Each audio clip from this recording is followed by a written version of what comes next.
ज्या ऐतिहासिक महादरवाज्यांवर आदळलेले शत्रूचे तोफगोळेही पराभूत झाले आणि ज्यांच्या बुलंद तटबंदीने मोगलांच्या अथांग सत्तेला थेट आव्हान दिले, तो आहे स्वराज्याचा पूर्वरक्षक वर्धनगड.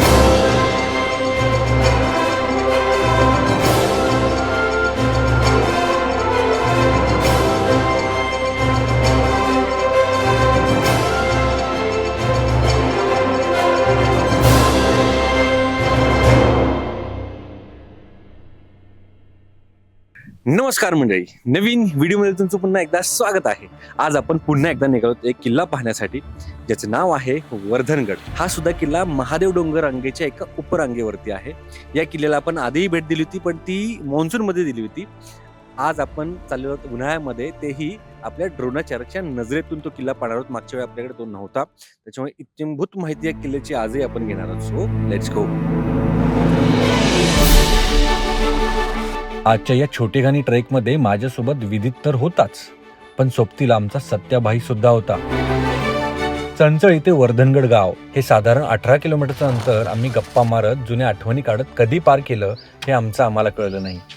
वर्धनगडच्या पायथ्याशी गाडी पार्क केली आणि आम्ही तिघांनी ट्रेक करायला सुरुवात केली. सो मित्रांनो, वर्धनगड गावामध्ये आपण पोहोचलो आहोत. आता इथून पुढे वरती आपल्याला पायऱ्यांनी या इथून गडावरती चढायला सुरुवात करायची आहे. जवळपास एक अर्धा तास आपल्याला लागू शकतो, किंवा जर नॉनस्टॉप गेलो तर 15 मिनिटात वरती पोहोचू शकतो. पण आपण आता शूट करतच जाणार आहोत, त्याच्यामुळे थोडासा वेळ लागू शकतो.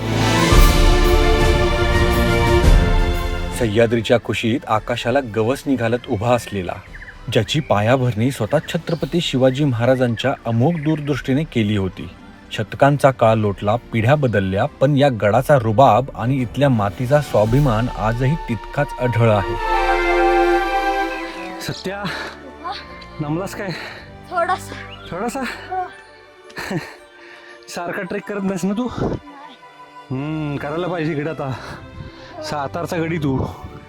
ह्या पाठीमागच्या 3 दिवसामधला आजचा जो दिवस आहे किंवा आजचा जो ट्रेक आहे तो थोडासा दमछाक करवणारा आहे. म्हणजे या दोघांच्या कंपॅरिझनमध्ये, सज्जनगड आणि वारुगडाच्या तुलनेमध्ये दम लागतोय. कारण की खालून वरपर्यंत पायऱ्या चढायच्या आपल्याला बऱ्यापैकी 20 ते 30 मिनटं.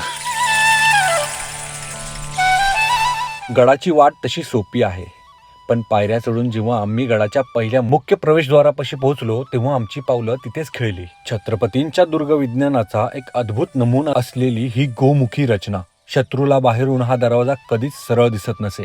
या दरवाजाच्या अथांग पाषाणावर हात ठेवला की अंगावर काटा येतो. 1805 मध्ये जेव्हा फतेसिंग मानेने या गडावर तोफांचा भीषण मारा केला, तेव्हाच्या तोफेच्या गोळ्यांची जखम हा दरवाजा आज 200 वर्षानंतरही आपल्या छातीवर अभिमानाने बाळगून आहे. या दरवाज्यातून आत पाऊल ठेवताच गडाची विस्तीर्ण अजस्त्र तटबंदी आपल्याला वेढून टाकते.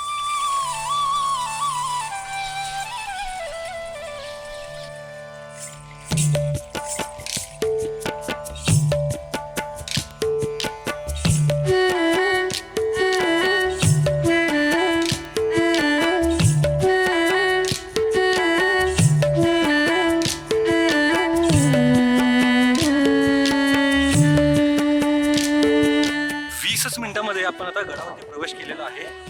मुख्य दरवाजा इथून आपण वरती आल्यानंतर डाव्या बाजूला आपल्याला पूर्वेकडील तटबुरुज दिसतात. आता तिथला एक बुरुज या इथे आहे, ज्याच्यावरती भगवा फडकवलेला आहे.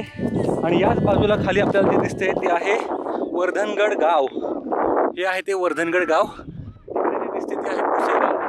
तिकडे आहे नेरचं धरण, तिकडे बुध, आणि तिथूनच आपण काल गेलो वारुगड.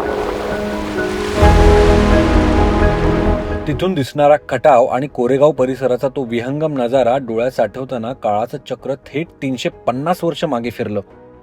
गडाच्या संरक्षणासाठी आजूबाजूचे ललगुण आणि रामेश्वर हे डोंगर नैसर्गिक ढालीसारखे काम करायचे, जिथून शत्रूवर तोफांचा मारा करणे सोपे जायचे. 13 जून 1701 चा तो रक्त गोठवणारा दिवस. मोगल सरदार फतेउल खानने आपल्या अथांग सैन्यासह या गडाला वेढा घातला. मराठ्यांच्या तलवारी कडाडल्या, रक्त सांडलं, पण सह्याद्रीच्या या पाषाणाने कधीच शरणागती पत्करली नाही.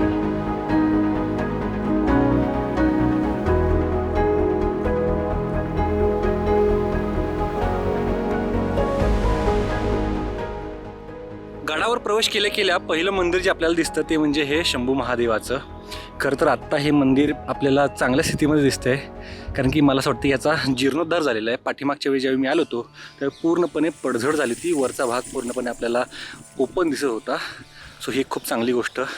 या मंदिराच्या समोरच नंदी जसा असतो प्रत्येक महादेवाच्या मंदिरासमोर, आणि सोबतच या इकडे ना एक छोटंसं पाण्याचं टाका आहे. हे बघा, या इथं एक पाण्याचं टाका आहे. सो प्रत्येक गडावरती पिण्याच्या पाण्याची व्यवस्था ही लागलेलीच असते, आणि ती दाखवणं हे तितकंच गरजेचं असतं.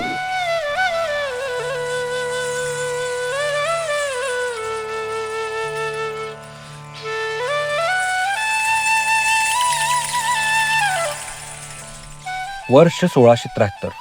छत्रपती शिवाजी महाराजांच्या अमोघ दूरदृष्टीनं या डोंगरावर वर्धनगडाची पायाभरणी केली आणि 1674 मध्ये हा अजय्य रक्षक स्वराज्याच्या सेवेत सज्ज झाला. स्वराज्याच्या पूर्व सीमेवरून होणाऱ्या शत्रूच्या प्रत्येक हालचालीवर नजर ठेवण्यासाठी हा गड म्हणजे एक अभेद्य लष्करी ठाणं होतं. या गडाची वास्तुकला आणि भौगोलिक रचना अत्यंत रणनीतिक आहे.